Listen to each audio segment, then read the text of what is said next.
Hello, my name is Alan Vardy, and I am doing a presentation on deploying a Rails app to Dokku and DigitalOcean. The reason why I made this presentation and the reason why I got started with Dokku and DigitalOcean in the first place is, like most people who start out with Rails, I was deploying to Heroku. And Heroku works. It works really well. It's very easy. You git push your code, and things happen. Your app is online, and you can send the link to your mother, and she can rejoice in what a wonderful web developer you are. But at a certain point, you realize you don't really understand much of what's going on, and you realize that, oh, I want this website to stay online, and I want to make more websites, and you start looking at the price tag, and you start thinking, I should probably learn another option as well for my not-so-production apps. So the ones that can go down for a day, and it's not the end of the world, the ones that you want to manage yourself rather than pay Heroku to manage for you. So that's where I came up with Dokku and DigitalOcean. So no shade is being cast on Heroku. It's an excellent service. It's just an excellent service that you pay for. So I did make a blog post about it. You can see alanvardy.com/posts/6.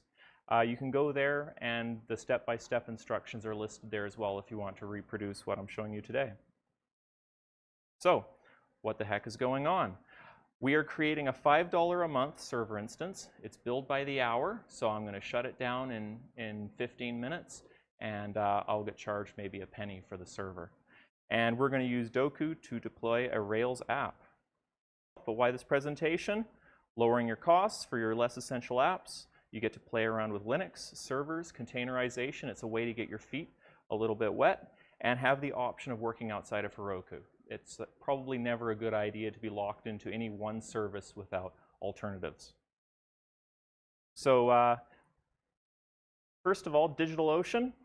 It's a web hosting provider. They've got virtual Linux servers that they can spin up for you on demand and, of course, shut them down on demand.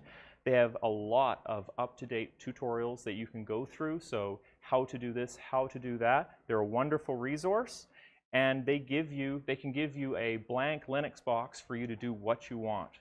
And they can also give you one-click install apps where you can get moving right away. So they give you a lot of options. It's really is a playground. And of course, billing by the hour. You make something, you break it, you can delete it and make something else. So there's not a lot of risk involved. So going to my blog post, the first thing I wanted to say is you might want to buy a domain name. And you might want to do that first because it can be 24 to 48 hours for things to update once you actually buy it. I've already bought a domain for the purpose of this. It's vardy.club, which is very cheap, and I'd probably never use it for anything else. So the first thing you want to be aware of, for anyone who hasn't done this before, is you need to point your new domain. Can everyone see that fine? Pretty decent. So DigitalOcean has domain name servers, NS1, NS2, NS3. They're name servers. So I've already done that because of that 24 to 48 hours. You have to sign up for DigitalOcean, and you need to create a droplet. So I am going to get myself logged on to DigitalOcean. Now, unfortunately, I did restart my computer just before this. Okay, so I'm into my space where I can create a new droplet. I am going to spin up the new droplet. It takes about a minute, so I'll be able to continue with my slideshow. But I am creating a new droplet. I'm going to specify that I want a one-click app on Dokku. They generously say that maybe I should consider the $40 per month, but $5 a month with 1 GB of RAM is more than sufficient for what we want. We want our server to be in Toronto, and we create. Okay, it takes about a minute to spin up, so we can continue with describing what I'm actually doing here. I wanted to say that the web server on the droplet is Nginx. You don't need to know how it works until something goes wrong, of course. But Dokku will configure it for you. It'll set it all up for you, but just in case you're curious. It is the second most popular overall. It's very powerful in terms of concurrency. but you will not have to play with it too much. I just wanted to define it so you'd know going forwards. Docker is what Dokku runs on top of. It's containerization. What it means is you can package up your app and all the dependencies, all the libraries, everything that it depends on into one big file, and then push it all up to your web server. It means you don't need to log onto your server and manually update this, manually update that, make sure the version of Ruby on your server is the exact same as the version of Ruby on your development machine. It streamlines things. And it's primarily developed for Linux, which helps that we're working with Linux virtual machines. And Dokku is what takes care of Nginx and Docker for us. It does all the coordination. It requires an Ubuntu, a Debian derivative, generally Ubuntu Linux. That's what DigitalOcean provides, and allows us to deploy with Docker to our own server. So let's go back, see how our server is doing. It looks like it's spun up. This is the IP address. And the first thing we want to do is we want to try and connect to that IP. And if it's up and running, we will be able to connect. Nope, it's not up yet. Because even after it's created, it takes a little bit for Dokku to spin up, which is why I made sure I had this presentation ready. So the Dokku command line interface is a gem that we'll be installing as well. It allows you to interact with Dokku straight from your project directory on your computer. So it makes your Dokku even more Heroku. You can use Heroku commands. Just instead of writing Heroku run, you're writing Dokku run. And you can SSH directly in, tons of convenience. Just a quick elaboration on what containerization is. It used to be before we had containerization and you wanted the convenience of being able to push everything up to your server in one go, we had to use multiple virtual machines. You would package a virtual machine and push it up. I won't pretend to know a ton about containerization, just the basics, but it's something that you're going to be seeing more and more and more. Containerization is very quick, it's very convenient, and it's something we use to make code portable and easy. So I just wanted this to demonstrate here by using a Docker engine. You can see it on your right-hand side. You get to skip installing the same operating system over and over again. You can just move that package around. Going back, let's see. Oh, it's taking a little bit. Okay, how they play together. So Nginx is what faces your customer. It's when requests come in, it goes through Nginx first. It routes those requests to your separate apps that you have installed. Docker is the one that manages your apps, and Dokku is the one that coordinates everything. It'll build your containers for you, it'll replace them, and it will manage the configuration on your server.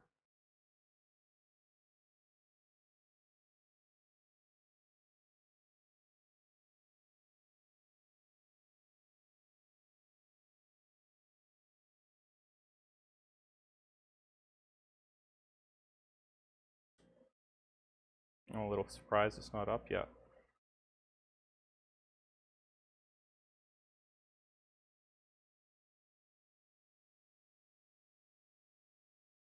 So that ends my presentation, so it's just simply a matter of making sure that our website gets online.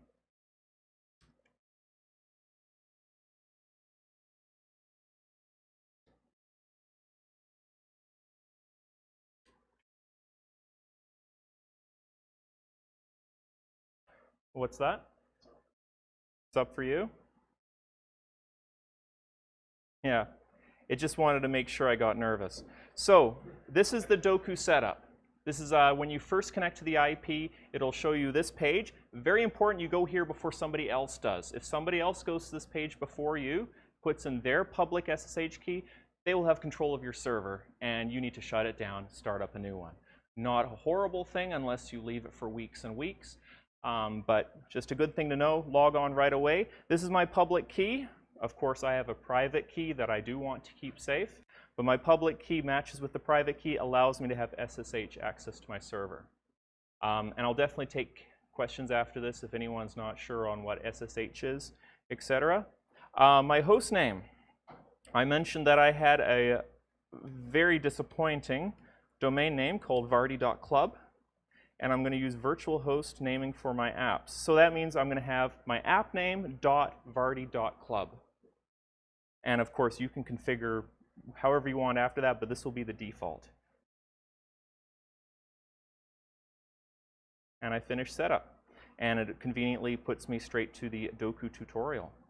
Okay, so that's that stuff done, and we can actually get moving on the other things. I've already SSH'd into my server using SSH root at my IP address, and we can go right into creating this app. So the first command we want to make is Dokku apps create, and I'm calling my app awesome app, and you're going to see this popping up over and over again. So when I run that command, it creates a space for that container, and it configures the web server to be ready. And we want Postgres for our database. So I'm going to go the easy route. Simply copy all of this. These 3 lines, the first one installs a plugin for Postgres. The second one creates the awesome app DB. And the third one links that DB with my awesome app. Something interesting is that the database is not inside of the container. It is actually in the Linux installation itself. So that's why it's important that we link the two. They're not automatically in there. If the database was in the container, every time you push code, that container would be replaced. You'd lose all of your database information, which is not a great feature to have in your application. I'm not going to worry about the next step. What you're seeing here is configuring a swap file. Because DigitalOcean doesn't have a swap file by default on your server, it means that if you run out of RAM on your server, and the server only has 1 GB, your server could crash, because a swap file is where it can dump the RAM when it has no more room. So for brevity, I'm going to skip that. It's an easy step, however. Configure DigitalOcean's domain name service. So we have this droplet right here. We want to connect Vardy.club to the droplet. It's actually pretty easy. Our app is called Awesome App, so Awesome App.Vardy.club will redirect to that droplet. That's it, they're linked. I'm going to, you can see I've got 2 terminals here. I'm reserving the top terminal for my server, and the bottom one is for my personal machine. So we will gem install Dokku command line interface.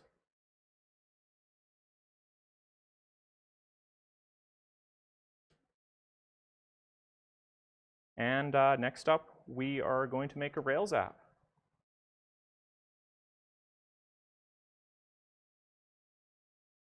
So Rails new, awesome app, and I'm specifying the database is Postgres. Now, it's going to take a second to do this while we're waiting. Does anybody have any questions?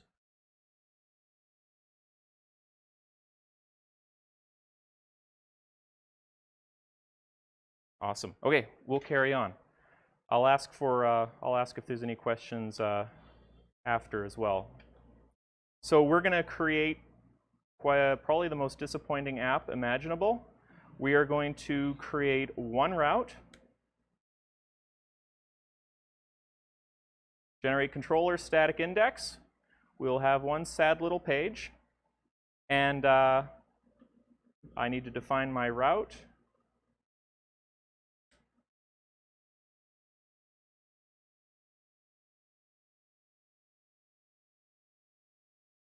It is in the awesome app.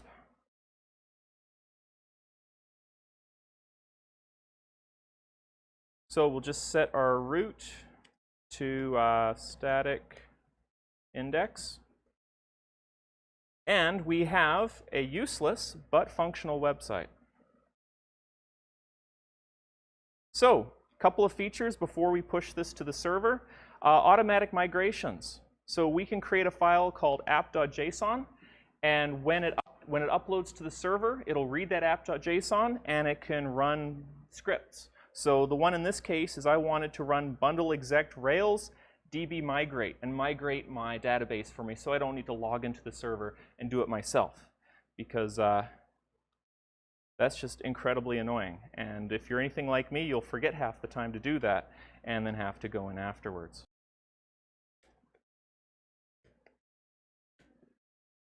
Create an app.json and paste in that file. The other feature that we have is checks. So this one's really cool. What it does is it's what's required to pass before the containers switch over. When you upload your code to Dokku, it doesn't just erase your code on the server right away. It leaves the container there running, doing its thing, serving the people that are coming to the website, and it will build the second container side by side. And only after the checks have passed, it'll switch the two containers. So 0 downtime is the objective. So this checks file, very simple syntax. It will attempt 6 times to see if check.txt exists. All that's doing is it's making sure that your Rails app has actually started. You didn't write some code that stopped your server from starting altogether. So it means that you have something that will exist when you try and get there. So checks.txt, sorry, checks in all capital letters.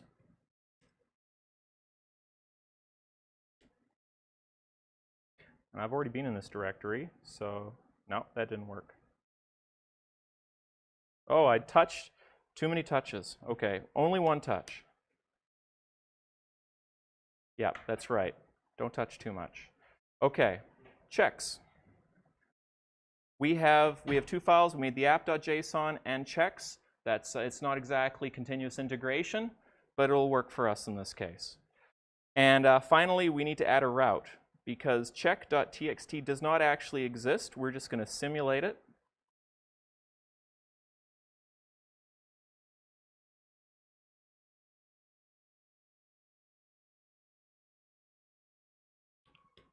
That is it. Okay. Did I bump? Sorry? And routes? My goodness. Good eye. Oh, yeah. And that is an excellent example of something that would not make your container switch over. Okay, so very simple. We're going to add this remote repository because Dokku creates a remote repository on the server. And you are going to need the IP address of your droplet.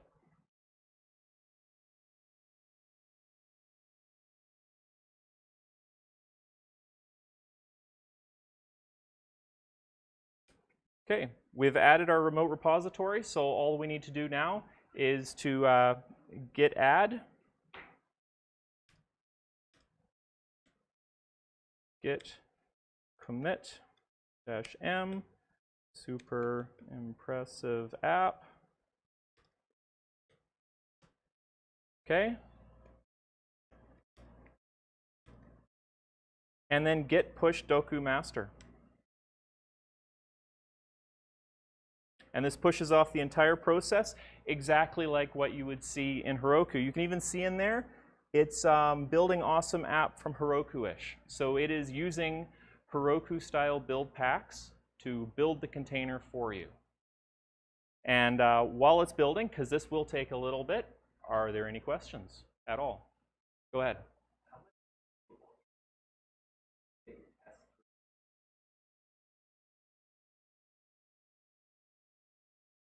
I don't think it's that sophisticated. Oh, Donald is wondering what possibilities are there. What can we do with the checks file? How sophisticated can we get with them? I haven't gone that much into depth. Most of it seems to be about checking routes, but I haven't gone that far. I don't think it would be too hard to make a route that then goes to a piece of code, and then you could do a test based off of that. So because it's going to a route, whatever you want, there could be Ruby at the end of that route. So that's, I think, depending on your imagination, you could go pretty far with it. But I haven't gone too far into the checks. Up until this point, I've been very happy just when my code deploys. Any other questions? What is like back up your database like that? Yes, that's actually an awesome question. Because, oh, I'm really terrible at this. I'm sorry. The question was, is there a way to back up your Dokku database? How do you make sure that your data stays safe? So yes, there's a few different ways. DigitalOcean gives you an option of taking snapshots of your entire website. However, since I am here trying to find the cheapest way to put the code online possible, I made a shell script. If you go to my website, it's called DB Backup. It will go through all of your Heroku sites and through all of your Dokku sites. You just need to specify the IP address of your servers in a bash array, and it will connect to all of your sites, download all of the Postgres databases, zip them up, and then put them onto a Google Drive of your choosing. So it's a fairly resilient bash script. And remote rejected. So the DB backup works, and let's find out what's going on with our code. Pre-receive hook declined. Well, isn't this interesting?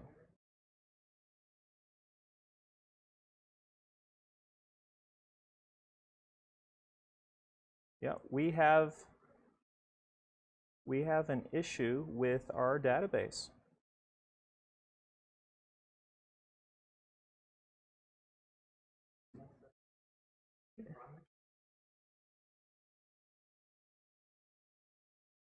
Maybe it didn't, huh? No, it didn't. You can see it hanging out right in the top here as I copied and pasted that the Dokku Postgres link didn't run. Watch out for that copy and paste. Good eye.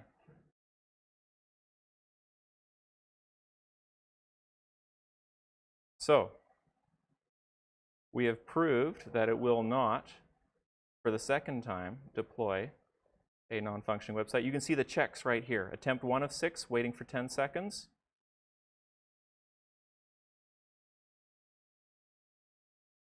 There, it's connected.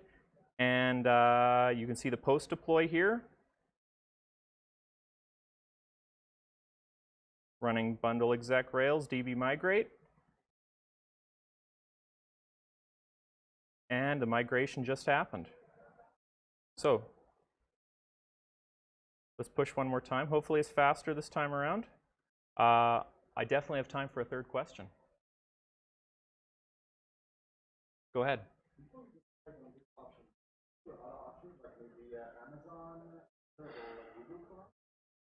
Yes. So the question is, why did I decide on DigitalOcean? Did I look at other options such as Amazon, Amazon Web Services or Google? So my original attraction was the Linux box, being able to be in contact with a bare bones Linux box, low cost. I see Amazon and Google as other versions of Heroku, other versions of we will take care of this problem for you. Just please open up your wallet a little bit.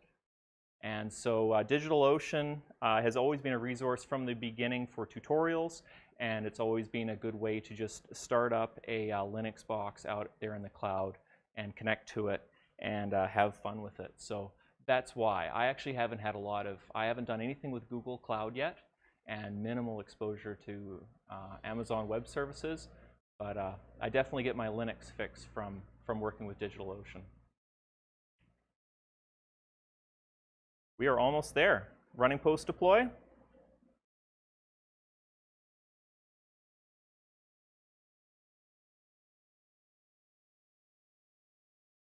Yep, you see the migration is being run. And let's try and connect to this website. It's the moment of glory. Look at that. It's wonderful. That's something you can show everybody. But I don't know about you guys, but I look at this and I start feeling just a little bit insecure because it's not secure. So Next up, we need SSL. And then we can consider this thing production ready. We can go look for VC funding. And so, as with everything in Dokku, a plugin is the answer. We are going to install the Let's Encrypt plugin. Let's Encrypt is a nonprofit organization that wants to get everyone on SSL and will not charge you money for it, which is something after my own heart. So we have installed the Let's Encrypt plugin. We need to do Dokku config set and give it my email address, which, in case you guys do not know, is alan@alanvardy.com.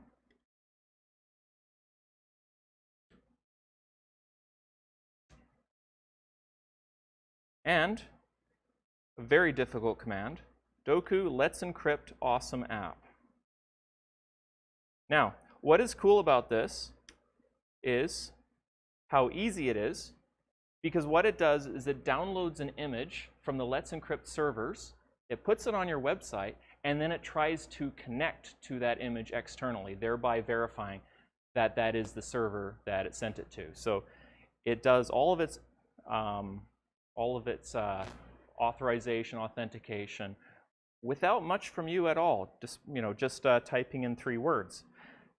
There it goes. Now, one thing you should know is that SSL certificate lasts for 90 days. So, to save myself from logging in every 89 days and resetting it, you can add a cron job, which they give you a shortcut for. So now, I've added a cron job, which is a recurring task on your Linux server.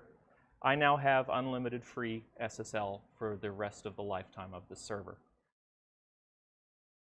Now, to prove that it worked, that did not look good. That is because we're not actually connecting to awesomeapp.vardy.club. Look at that, SSL. So it's not a very impressive website, but it is a very low-cost website. The $5 a month instance that I have has 6 apps on it right now, and I have monitoring. It never goes over 80% of its 1 gigabyte of RAM. I'm estimating I might be able to put 9, 10 apps on it as long as they're not being used frequently. So if you have your own personal website, your personal blog, something that you're trying out that you want to put online, this is an awesome way of putting it up there without spending a lot of money.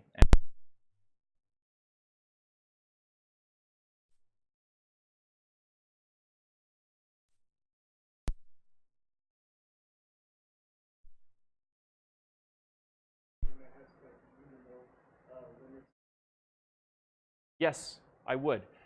Now, the reason why I say that is because they're running Ubuntu, which is the most common variety of Linux. Also because one of the more painful parts of Linux is just simply installing it, configuring it. This will give you a server within a minute that you can destroy if you do something horrible. If you write the wrong command, you can just delete your server, recreate another one.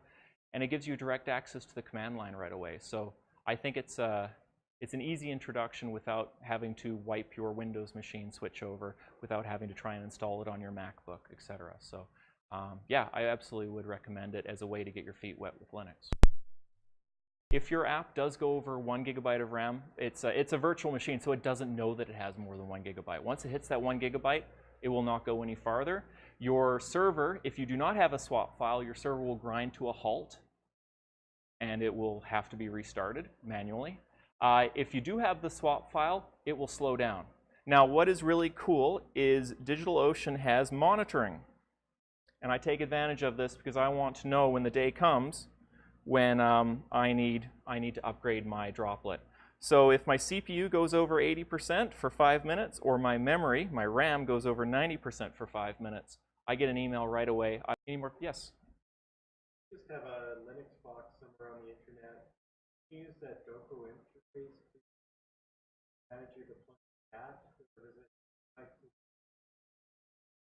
Oh, I see what you're saying. The Dokku command line interface is, as long as you specify that Dokku repository, it could be anywhere. So you could definitely have one. You could have a DigitalOcean box. You could have Dokku on another box. You could have Dokku installed on your home theater PC at home. And as long as the repository is specified, because the only thing that the Dokku command line interface does is it simply SSHs to the remote repository and runs the command that you specified.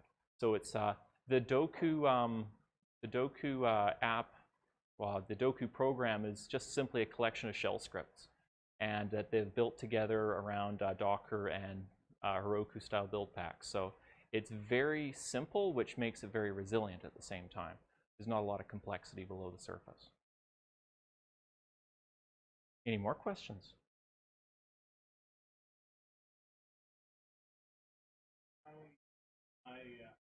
I'm not really sure about it. Even after you deploy the application, otherwise, still like takes some.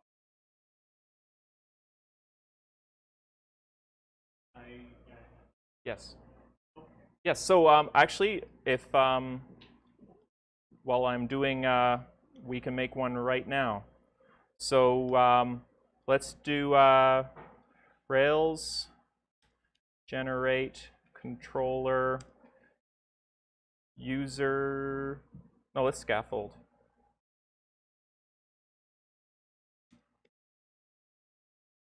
Name, string, age.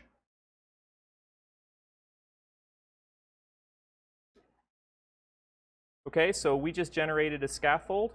So if you go to users, you should be able to view users. So git add dot git commit -m users and git push Dokku master, just like you would be doing Heroku master. That's right. The entire point is to use Docker and make it feel like Heroku. Yeah, so this, it will push all that code for you. It will appear online. It'll migrate your database. And your work process after you finish configuring the server is identical to Heroku. So you're still just pushing code from Git, which is very, very good for keeping things moving. Any more questions? Awesome. Thank you very much. You've been a great audience. And feel free to get up and walk around.